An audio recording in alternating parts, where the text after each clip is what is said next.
आपण पाहत आहात महाराष्ट्र वृत्तदर्शन न्यूज, रोखठोक आणि निर्भीड.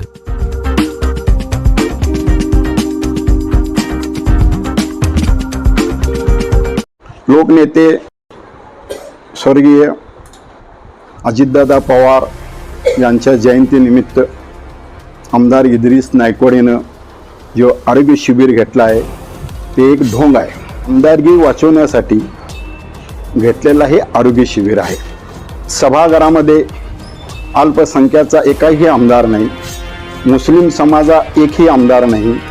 अजितदादा पवारला 2 वाटेला आमदार आले, त्यातले एक आमदार मुस्लिम समाजा अल्पसंख्याला इद्रिस नायकवडेला दिलं. इद्रिस नायकवडेला आमदारकी दिल्यानंतर दीड वर्षाच्या कालावधीमध्ये आमदार इद्रिस नायकवडेंनी सभागृहामध्ये मुस्लिम समाजासाठी व अल्पसंख्याच्या समाजासाठी एकही कुठला प्रश्न मांडला नाही. म्हणून कैलासवासी अजितदादा पवार इद्रिस नायकवडेवर नाराज होते. याला म्हणतात की ढोंगी बाबा म्हटलं तर पण का वावगं ठरणार नाही. क्रमांक 6 मध्ये काँग्रेसचं काम केलं, प्रभाग क्रमांक 7 मध्ये BJPचं काम केलं, प्रभाग क्रमांक 5 मध्ये करंजी आमदारच्या विरोधामध्ये काम केलं. खरं बघायला गेले तर दादाला इद्रिसभाईकडनं फार मोठी अपेक्षा होती आणि इद्रिसभाईने जर दादाचा मान सन्मान ठेवून पक्षाचं काम बरोबर इमानदारीने जर केलं असता तर आज महापौर राष्ट्रवादी काँग्रेसचा त्या ठिकाणी बसला असता. दादानं आमदारकी दिली की मुस्लिम समाजाने अल्पसंख्याक समाजाचा फायदा होऊ दे म्हणून, सभागृहामध्ये विषय मांडू दे म्हणून त्या माणसाने दादाच्या विरोधमध्ये जाऊन, पक्षाच्या विरोधमध्ये जाऊन हे काम केलं.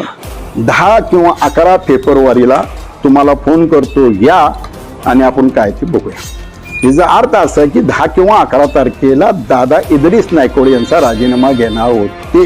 मुस्लिम समाजचा कुठलाही लहानचा लहान कार्यकर्ता असो किंवा मोठा कार्यकर्ता असो, दिलेला शब्द हा पूर्ण करत असतो. इद्रिस नायकवडेने 2010 साली जे महापौर पद जयंतराव पाटील साहेबांनी तिला दिलं, 1 वर्ष किंवा 1.25 वर्षासाठी दिलं. ज्या वेळेला राजीनामा द्यायची वेळ आली तेव्हा पसरी खाल्ले गेलं. आता सुद्धा अजितदादा पवार यांनी तिला 2 वर्षासाठी आमदारकी दिलेली होती, त्याचा साक्षी मी आहे. माझ्यापाशी रेकॉर्डिंग आहे. स्वतः इद्रिस नायकवडेनं मला दादानं 2 वर्षासाठी आमदारकी दिली, त्यातलं 1 वर्ष पूर्ण झालेलं आहे असं तिनं या भाषणामध्ये सांगितलेलं आहे. तर दादाची खरं जयंती करायची असेल, दादावर खरं तुमचं प्रेम असेल तर अजून सुद्धा वेळ गेली नाही. मुस्लिम समाजाला न्याय द्यायचा असेल तर अजून वेळ गेलेली नाही. अजून सुद्धा तुम्ही जाऊन राज्यपालकडे राजीनामा देऊ शकता, वहिनीकडे राजीनामा देऊ शकता.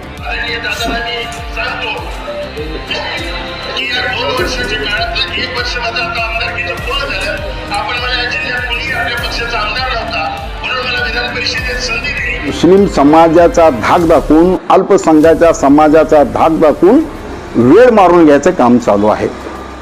आणि मी ह्या तुमच्या माध्यमातून वहिनीला आणि पार्थ दादाला सांगू इच्छितो की मुस्लिम समाज व अल्पसंख्याक समाज अजितदादा पवार राष्ट्रवादी काँग्रेस पार्टी यांच्या पाठीची आहे, वहिनीच्या पाठीची आहे आणि पार्थदादाच्या पाठीची आहे, असं ढोंगी बाबाच्या पाठीशी नाही. आंब्याच्या पेटीमध्ये एखादा कुचका आम असतो, ते कुचका आम काढून टाकल्यानंतर पेटी स्वच्छ होत्या.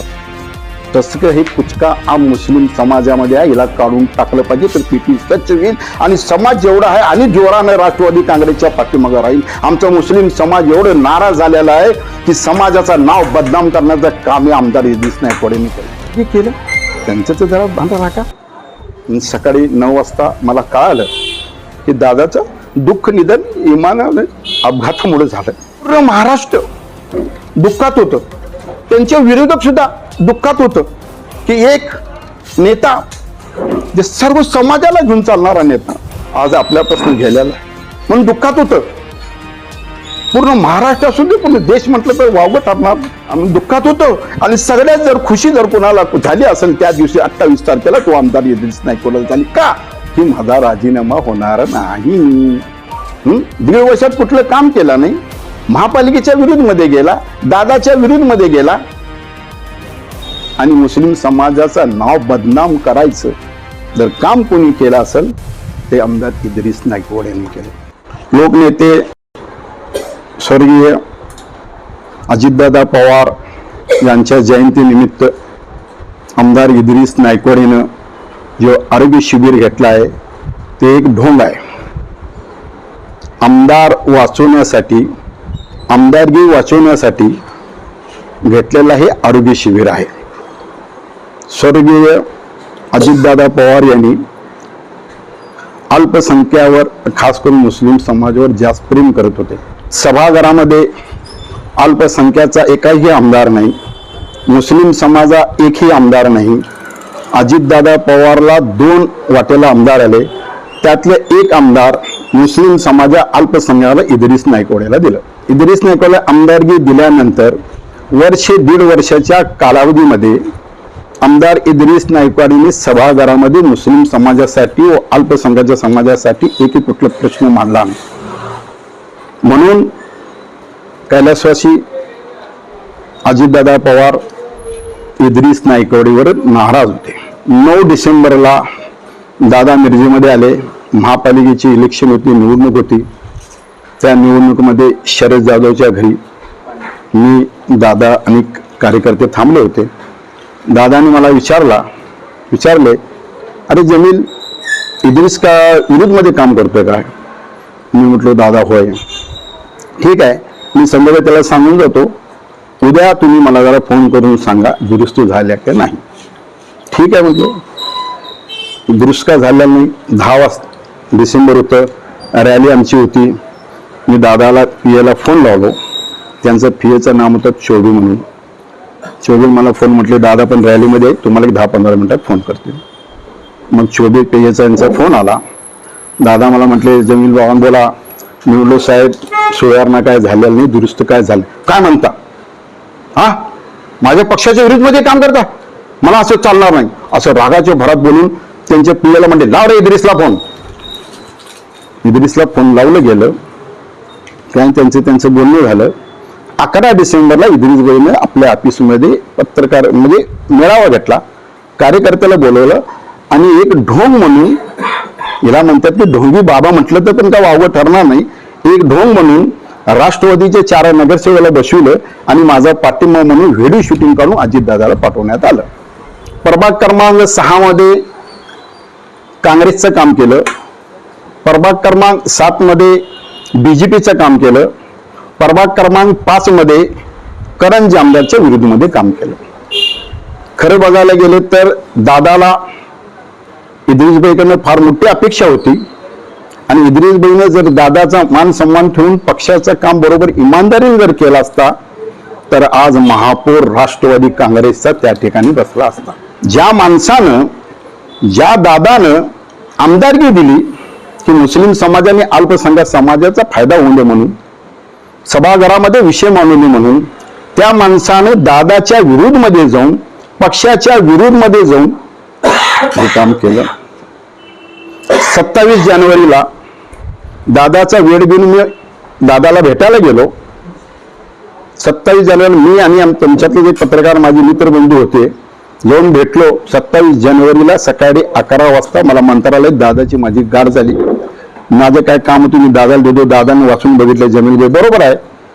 दादाने मला सांगितले, जमील सांगलीतले 4 पदाधिकारी माझ्यापाशी बारामतीला आलेले होते आणि इद्रिस नायकवडी बद्दल मला सगळं तिने काय सांगायचं ते सगळं सांगितलं. 10 किंवा 11 फेब्रुवारीला तुम्हाला फोन करतो या आणि आपण काय ते बघूया. याचा अर्थ असा की 10 किंवा 11 तारखेला दादा इद्रिस नायकवडी यांचा राजीनामा घेणार होते. मुस्लिम समाजाला, खास करून मुस्लिम समाजचा कुठलाही लहानचा लहान कार्यकर्ता असो किंवा मोठा कार्यकर्ता असो, दिलेला शब्द हा पूर्ण करत असतो. इद्रिस नायकवडीने 2010 साली जे महापौर पद जयंतराव पाटील साहेबांनी तिला दिलं, 1 वर्ष किंवा 1.25 वर्षासाठी दिलं. ज्या वेळेला राजीनामा द्यायची वेळ आली तेव्हा पसरी खाल्लं गेलं. आता सुद्धा अजितदादा पवार यांनी तिला 2 वर्षासाठी आमदारगी दिलेली होती, त्याचा साक्ष मी आहे. माझ्यापाशी रेकॉर्डिंग आहे. स्वतः इद्रिस नायकवडीनं मला दादानं 2 वर्षासाठी आमदारकी दिली, त्यातलं 1 वर्ष पूर्ण झालेलं आहे असं तिनं या भाषणामध्ये सांगितलेलं आहे. जर दादाची खरं जयंती करायची असेल, दादावर खरं तुमचं प्रेम असेल तर अजून सुद्धा वेळ गेली नाही. मुस्लिम समाजाला न्याय द्यायचा असेल तर अजून वेळ गेलेली नाही. अजून सुद्धा तुम्ही जाऊन राज्यपालकडे राजीनामा देऊ शकता, वहिनीकडे राजीनामा देऊ शकता. आदरणीय दादाला मी सांगतो की या 2 वर्षाच्या काळातलं 1 वर्ष माझं आता आमदारकीचं पूर्ण झालं. आपण मला या जिल्ह्यात कोणीही आपल्या पक्षाचा आमदार नव्हता, म्हणून मला विधान परिषदेत संधी दिली. सांगितलेलं हे खरं आहे, परंतु मुस्लिम समाजाचा धाक दाखवून, अल्पसंख्याच्या समाजाचा धाक दाखवून वेळ मारून घ्यायचं काम चालू आहे. आणि मी ह्या तुमच्या माध्यमातून वहिनीला आणि पार्थ दादाला सांगू इच्छितो की मुस्लिम समाज व अल्पसंख्याक समाज अजितदादा पवार राष्ट्रवादी काँग्रेस पार्टी यांच्या पाठीशी आहे, वहिनीच्या पाठीशी आहे आणि पार्थदादाच्या पाठीशी आहे, असं ढोंगी बाबाच्या पाठीशी नाही. आणि जर खरं आंब्याच्या पेटीमध्ये एखादा कुचका आम असतो, ते कुचका आम काढून टाकल्यानंतर पेटी स्वच्छ होत्या, तसं हे कुचका आम मुस्लिम समाजामध्ये आहे, याला काढून टाकलं पाहिजे तर पेटी स्वच्छ होईल आणि समाज जेवढा आहे आणि जोराने राष्ट्रवादी काँग्रेसच्या पाठीमागे राहील. आमचा मुस्लिम समाज एवढं नाराज झालेला आहे की समाजाचं नाव बदनाम करण्याचं काम आमदार इद्रिस नायकवडेंनी केलं. मला पाडलेला नाही, मी उभारलेला नाही, तर मला पाडायचा संबंधच काय येत आहे? सीट बीट काय नाही, माझी निश्चित उभारलेली होती इलेक्शनला, पाडलेलं बिडलेलं काय नाही. इद्रिस नायकवडनं पाडलेलं नाही, मतदार माझी मला इद्रिस नायकवड पाडलं. इद्रिस नायकवड एवढा मोठा नाही की त्याच्या इद्रिस नायकवड वार्ड नंबर 6 मध्ये तर चाललं असतं तर लक्षात घ्या, त्यांनी त्यांची घरातली सीट उभा केली असती. सीट उभा केलेली नाही, नुसता तिनं काम, काँग्रेसचं काम, पक्षाच्या विरोधमध्ये 6 नंबर मध्ये काम केलं. सगळं तुम्हाला माहिती आहे, मी सांगायची गरज नाही. हो, ज्या माणसानं तुम्हाला आमदारकी दिली, कारण आमदार तुम्ही ज्या माणसानं तुला आमदारकी केलं त्यांचं तर जरा भान राखा. आणि 27 जानेवारीला मी दादापाशी गेलो, दादाची माझी चर्चा झाल्यानंतर खरं जर बघायला गेलं तर 5 वाजता मी इथं आलो. कुठं आलो? प्रवास करून. सकाळी 9 वाजता मला कळालं की दादाचं दुःख निधन विमानाने अपघातामुळे झालं. पूर्ण महाराष्ट्र दुःखात होतं, त्यांच्या विरोधक सुद्धा दुःखात होतं की एक नेता, जे सर्व समाजाला घेऊन चालणारा नेता आज आपल्यापासून गेलेला आहे, म्हणून दुःखात होतं. पूर्ण महाराष्ट्र असून दे, पूर्ण देश म्हटलं तर वावगं ठरणार. आणि खास करून मुस्लिम समाजावर प्रेम करणारा, अल्पसंख्यावर प्रेम करणारा दादा आज आमच्यातनं निघून गेला. आम्ही दुःखात होतो. आणि सगळ्यात जर खुशी जर कोणाला झाली असेल त्या दिवशी 28 तारखेला तो आमदार इद्रिस नायकवडेला झाली. का? की माझा राजीनामा होणार नाही. आज सुद्धा आम्हाला असं वाटतं की दादा आमच्यातच आहेत. कधीही मी एक छोटासा कार्यकर्ता आहे, मी जर दादाला फोन लावलं की दादा जमील, हा बोला जी, जमील जी म्हणून मला शब्द सुद्धा कधी बोललेला नाही. 27 जानेवारीला मी दादापाशी बसलो, माझा फोटो तुम्हाला दाखवतो. मी शरद सातपुते पण माझ्यावर होता. माझ्यावर काय बितलं ते मला माहित. 3 दिवस 4 दिवस मी घराच्या बाहेर निघालेलो नाही. प्रसादच्या माध्यमातून वहिनीला आणि तुम्ही पार्थ दादाला सांगू इच्छितो, मुस्लिम समाज तुमच्या पाठीशी आहे, अल्पसंख्याक समाज तुमच्या पाठीशी आहे. पुढची भूमिका आमची काय नाही. मी पार्थ दादा वहिनीपाशी, पहिला अजितदादा पवारपाशी पण पत्र दिलेलं आहे आणि पार्थ दादापाशी पण पत्र दिलेलं आहे, वहिनीला पत्र दिलेलं आहे. 100% पदाधिकारी सगळे मला सांगितलेले आहे, जमील भाई तुम्ही पळवा, तुमच्या आम्ही पाठीमागं आहे. त्या माणसाला तुम्ही फसवता. मुस्लिम समाजाने अल्पसंख्याक समाजाला न्याय मिळवण्यासाठी तुम्ही दिला. 2 वर्षात कुठलं काम केलं नाही. महापालिकेच्या विरोधमध्ये गेला, दादाच्या विरोधमध्ये गेला आणि मुस्लिम समाजाचं नाव बदनाम करायचं जर काम कोणी केलं असेल ते आमदार इद्रिस नायकवड यांनी केलं. जयंतराव पाटलाला फसवलं, अजित दादाला सुद्धा फसवलं. एवढं मला फसवणूक केली. आज आमच्या डोळ्यातनं पाणी येतं. परमेश्वर कुठं ना कुठं फायला लागला, हिशेब होणार.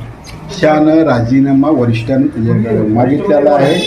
तिनं मुस्लिम समाजाचा, अल्पसंख्याक समाजाचा धाक दाखवून वेळ काढून घ्यायचं काम चालू आहे. 20 जानेवारीला आदरणीय अजितदादा पवारांनी पत्र दिलेलं होतं की ज्या वेळेला तिकीटचं वाटप होतं 29 तारखेला 29 तारखेला तिकीटचं वाटप होतं. पुढच्या जानेवारीत म्हणजे दादाने मला पुण्यात बोलवून घेतलं होतं. मला मैनुद्दीन बागवानला, इद्रिस नायकवाडीला आणि जगदाळे सर असं सगळ्याला बोलवून घेतलं होतं. दादानं मला 1 तास वेळ दिला माझं आणि मैनुद्दीन बागवानाचं मिटवण्यासाठी. वेळेला मी प्रवेश केलो होतो तेव्हा दादाला मी सांगितलं होतं की दादा या अमुक अमुक माणसाला पक्षात घ्यायचं नाही, तरच मी पक्षात येणार, नाही तर मी पक्षात येणार नाही. दादाने मला शब्द दिलेला होता, तुम्हाला विचारूनच काम केलं जाईल. ज्या वेळेला काही लोक प्रवेश करण्यासाठी तिथे गेले, दादाने म्हटले जमील बाबांना मला विचारायचं, जमील बाबांना बोलवून घ्या. 15 तारखेला आम्ही गेलो, बसलो. बसल्यानंतर 1 तास दादाने आम्हाला वेळ दिला. मैनुद्दीन बागवान, मी, इद्रिस नायकवाडी, निशिकांत दादा 14 जण बसलो आणि दादा मार्ग निघालेला नाही. मार्ग नाही निघाल्यानंतर आम्ही उठून बाहेर आलो. बाहेर आल्यानंतर किशोर जामदारनं अनेक नगरसेवक मिरजेतले घेऊन तिथं आले. माजी नगरसेवक पण होते आणि आल्यानंतर डायरेक्ट तुम्ही प्रवेश केला आणि बसलं गेलं. बसल्यानंतर बघा, आज मिरजेचे आमदार इद्रिस नायकवाडी पण त्या मीटिंग मध्ये होते. अनेक नगरसेवक बसलेले होते. त्यांना सांगण्यात आलं की दादा आम्हाला तुम्हाला प्रायव्हेट बोलायचं आहे. या मीटिंग मधनं इद्रिस नायकवाडीला बाहेर काढण्यात आलं. आमदार इद्रिस नायकवाडीला बाहेर काढण्यात आलं. बाहेर काढण्यात आल्यानंतर डोळ्यातनं पाणी आलं. त्यावेळेला मी तिचा कट्टर कार्यकर्ता इद्रिस नायकवाडीचा होता. कोण नव्हतं तेव्हा मी तिच्याबरोबर होतो. त्यांच्या डोळ्यातनं पाणी बघून माझ्या डोळ्यातनं पाणी आलं. मी इद्रिस भाईला विचारलं, इद्रिस भाई काय झालं नेमकं आम्हाला सांगा तर. जमील राजकारण तर असं होत असतं. मी तुमचे हात जोडतो, तुमच्या पाया पडतो. म्हटलं काच तुम्ही बोलायला, काय झालं तर सांगा नेमकं. मराठा सगळं एक व्हायला, तुम्ही दोन्ही भाऊ मला पाठिंबा द्या, तुमच्या पाठीची मी राहतो. वार्ड क्रमांक 6 मध्ये तुम्हाला 2 वेळा तिकीट द्यायची जिम्मेदारी माझी. म्हटलं तुम्ही असं का म्हणायला लागला. नाही म्हटलं तुम्ही दोन्ही भाऊ एक व्हा. त्यावेळेला आम्हाला दोन्ही भाऊ एक तिने केलं. तिकीट द्यायची आश्वासन आम्हाला दिली गेली. दादापाशी गेलं. दादाने म्हटले ठीक आहे इद्रिस, असं होऊ शकतं नाही, 6 नंबर वार्ड माझा आहे, मी त्यांना तिकीट देऊन आणि दोघांना निवडून यायचं माझी जिम्मेदारी. दादा म्हटले ठीक आहे. मग एका भावाला तिथं मी त्याच्या विरुद्ध जायला तयार होतो. 1 वर्ष 1.5 वर्ष त्या तयारीतच होतो मी. मग तुम्ही एकदा दोन्ही भावाला एक केल्यानंतर तुमची जिम्मेदारी नाही का हो तिकीट द्यायची. ज्या वेळेला 29 तारखेला त्या हॉटेलमध्ये बसलो आणि तिकीट द्यायच्या वेळ आली, मला म्हटलं लेडीज घ्या भेटू, मी लेडीज घेणार नाही, मीच उभारणार आहे. दिल्याप्रमाणे तुम्ही शब्द पूर्ण करा. मग म्हटलं दादाला फोन लावा, दादाशी मी बोलतो. दादाने जर मला म्हटलं तुझे मी थांबू नको इलेक्शनला, तर मी बाजूला उभारायला तयार आहे. दादाच्या शब्दाच्या पुढे मी जाणारा माणूस नाही. हे शब्द मी तिथं सांगितलो. संजय काका पाटील, मकरंद आबा पाटील, लतीफ तांबोडी 4-5 नेते तिथं होते. मग मला म्हटलं 1 तासानंतर फोन लावतो. माझ्यासमोर त्यांनी फोन लावले दादाला. फोन लागला नाही, फोन उचललं गेलं नाही. मला म्हटले 1 तासाने तुम्हाला बोलवतो. म्हटलं ठीक आहे. 1 तासाने मला बोलवलं गेलं. म्हटले लतीफ तांबडे म्हटले मकरंद आबा पाटील मध्ये अजितदादा पवार म्हणजे मकरंद आबा पाटील एक दोन्ही दिलेला शब्द हे पूर्ण करतात. जमीलभाई दादानं तुम्हाला लेडीज घ्यायला सांगितलं. मी म्हटलो हात जोडतो, प्लीज मला लेडीज देऊ नका. नाही तुम्हाला लेडीज घ्यावं लागेल. जर काहीही प्रॉब्लेम आला तर तुम्हाला 1.5 वर्ष ते 2 वर्षासाठी कॉप्ट नगरसेवक देण्यात येईल. मी दादानं सांगितल्यात काय, दादानं सांगितलं. संजय काका पाटील म्हटलं जमीलभाई तुमच्यावर अन्याय होतं हे मला मान्य आहे, तुम्ही लेडीज घ्या. आम्ही लेडीजची तयारी केलेली नव्हतो, माझी स्वतःची तयारी केलेली होती. दादाचा शब्दाच्या पुढे आम्हाला जाता येत नाही. असं अनेक नगरसेवक पद येतील, अनेक जातील, काय पण होतील, कितीही पद येतील, कितीही जातील, मात्र तो अजितदादा आमचा नेता आहे. माझ्यासारख्या अल्पसंख्याक माणसाला कार्याध्यक्षपदी एवढी मोठी जबाबदारी दिली की नगरसेवक काय आणि दादा राहिल्याचं हिच्यापेक्षा मला मोठं पद मिळालं. दादा असेल तर सांगायचं काय, तर सांगायचं कोणाला, मागायला कोणापाशी. ज्यावेळेला 27 तारखेला मी गेलो, त्यांना मी पत्र दिलं, तुम्ही प्रश्न विचारला मला, त्या प्रश्नात मी डायरेक्ट लिहिलेलं होतं की दादा ह्या लोकांनी मला कॉप्ट नगरसेवक पण करतो मी शब्द दिलेलं होतं आणि ह्या नगर आमदारांनी ह्या ठिकाणी आम्ही चुकीचं काम केलं, त्यामुळे आपली सत्ता गेली. आज 16वर समाधान लावायला लागलंय. त्या ठिकाणी 25 जर आपण गेलो असतो तर आज महापौर सुद्धा राष्ट्रवादी काँग्रेसचा झाला असता. अहो तुम्ही दिलेले शब्द पूर्ण करत नाही. जयंतराव पाटलासारख्या माणसाला तुम्ही फसवला, अजितदादासारख्या माणसाला फसवला. हे आता 2 वर्षासाठी मी तर सांगत नाही तिने सत्ता कबूल केल्यात का मी कबूल की बोललोय. इद्रिस पण स्वतः म्हटलं ना मला 2 वर्षासाठी दिले म्हणून, तर मी बोलायला बोलाय. अरे अजून सुद्धा वेळ गेली नाही, जावा द्यावा राजीनामा. मुस्लिम समाजाचा कुठेतरी मान सन्मान ठेवा. पद अनेक येतील, पद अनेक जातील. कुणाचं मन दुखू नका, कुणाला नाराज करू नका. एखादं कुणाचं मन जर दुखलं आणि मन जर तुटलं तर परमेश्वरापाशी देर आहे तर अंधेर नाही आहे. एवढं लक्षात ठेवा. कुणाच्या डोळ्यात जर पाणी येत असेल, कुणाचं मन जर दुखलेलं असेल, कुणाचं जर चिखलेलं असेल तर परमेश्वर असं तुम्हाला करेल की तुमचं कयामतपर्यंत तुमचं नाव राहील की हे माणूस असं असं केला होता आणि असं असं झालं. राजकारणात चांगले दिवस येतात, वाईट दिवस येतात, सगळे येतात. दिलेला शब्द काढणाऱ्या माणसाला हिच्यापेक्षा मोठं पद मिळतं. लक्षात घ्या. आज माझ्यावर की मी काय काय केलं तुम्हाला सगळं माहिती आहे. मी ते बोलू शकत नाही. ज्यावेळी तिच्यापेक्षा कोण नव्हतं तेव्हा जमील बागवान होतं. जमील बाग जे राजीनामाची चर्चा झाली ती माझी माहितीप्रमाणे वरिष्ठांनी राजीनामा मागितलेला होता. 2 वर्षासाठी तुम्हाला दादाने केलेला तुम्ही राजीनामा द्या. तिने मुस्लिम समाज आणि अल्पसंख्याक समाजाचा धाक दाखवला. जर माझा राजीनामा झाला की महाराष्ट्राचे मुस्लिम समाज राष्ट्रवादीकडनं बाजूला जातील, अल्पसंख्याक समाज बाजूला जातील असं धाक दाखवलं गेलं. तर तुझ्यापाशी मुस्लिम समाज आहे कुठं, अल्पसंख्याक आहे कुठं, आणि मुस्लिम समाजासाठी तू काय केलंय, अल्पसंख्याच्या समाजासाठी तू काय केलंय. मुस्लिम समाज आणि अल्पसंख्याच्या समाजासाठी तुला दादानं आमदार केलेलं होतं आणि त्या लोकांचं तू काम केलं म्हणून दादा तुझ्यावर नाराज होतं.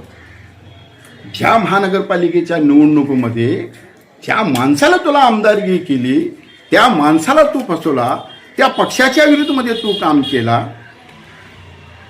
अरे वा रे राजकारण.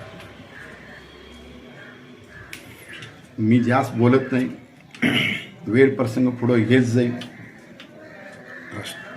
राजकारण आहे, चांगले दिवस येतात, वाईट दिवस येतात, सगळे दिवस येतात, सगळ्याला दिवस येतात. तर तुम्ही पण बघा परमेश्वर पाशी फार मोठं ठणका बसणार. या डोळ्यातनं पाणी येतात, त्या पाणीचा हिशेब चुकवावा लागतो. अजूनपर्यंत मी एवढं इद्रिस भाईसाठी केलं. आमच्या परमेश्वरला पहिलं मानलं जातं, तिच्यानंतर हुजूर सल्लल्लाहु अलैहि वसल्लमला मानलं जातं, तिच्यानंतर आमच्या आई वडिलांनंतर मी लकब जर कोणाला देत होतो ते इद्रिस नाईकवाडीला देत होतो. माझं आत्ममत चिरा लागलं, दुःखा लागलं. एवढं मला फसवणूक केली. आज आमच्या डोळ्यातनं पाणी येतं. परमेश्वर कुठं ना कुठं बघायला लागलं, हिशेब होणार.